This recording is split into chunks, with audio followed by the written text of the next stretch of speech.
Some of the best technologists don't seem to understand humans and customers and employees. And some of the best HR folks don't seem to understand technology. They're so engrossed in that topic. But to run a successful business, you have to be a humanist who's great at technology. Let's take you back to Jan 2021. You're leading risk consulting.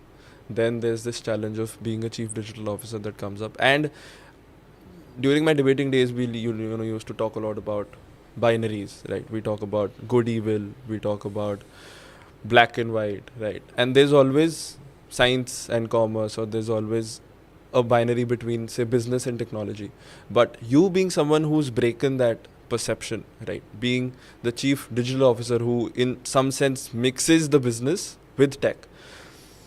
What do you have to say essentially on that distinction between science and commerce or business and tech today? It's actually all converging. I mean, you remember we used to call STEM. Yeah. Today they call it STEAM. There is the word art within STEM. Yeah. So it's all converging. I mean, even at work, when I talk about AI, we are beginning to go back and talk about humanizing AI. Now, how do you humanize AI? You don't need a scientist to humanize AI. Right. You need a human heart to humanize AI. And that's the dichotomy we are all living with. You will have to have multidisciplinary capabilities come together for a business to run, for an individual to succeed. There's this very nice paper that our chief strategy officer had written, who spoke about these two opposite ends of personalities coming together, where he went back and said, some of the best technologists don't seem to understand humans and customers and employees, and some of the best HR folks or people folks don't seem to understand technology. They're so engrossed in that topic. But to run a successful business, you have to be a humanist who's great at technology. When we're growing up, very soon we start saying, oh, by the way, I have an eye for detail. Oh, by the way, I've got a very strategic perspective to things. I'm a macro big thinker. Yeah. There's no right or wrong. You need to be successful. You just can't be a great strategist. You need to execute. Everybody has the same strategy today. Yeah. I want to create customer delight. I want to do da. You need to be a strategic executor. Now, these are very different muscles. Absolutely. But you have to build both those muscles together.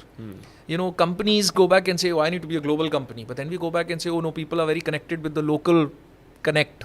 Right? So companies are going back and saying, how do I stay global and yet be local?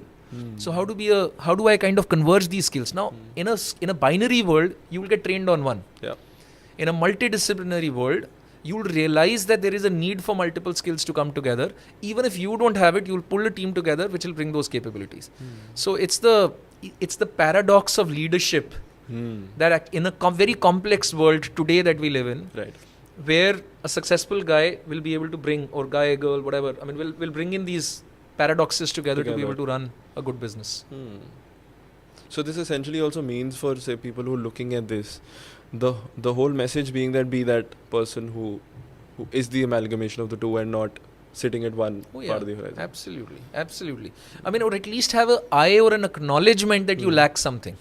I just can't go back and solve for world hunger only with technology. Yes, it can play a big role.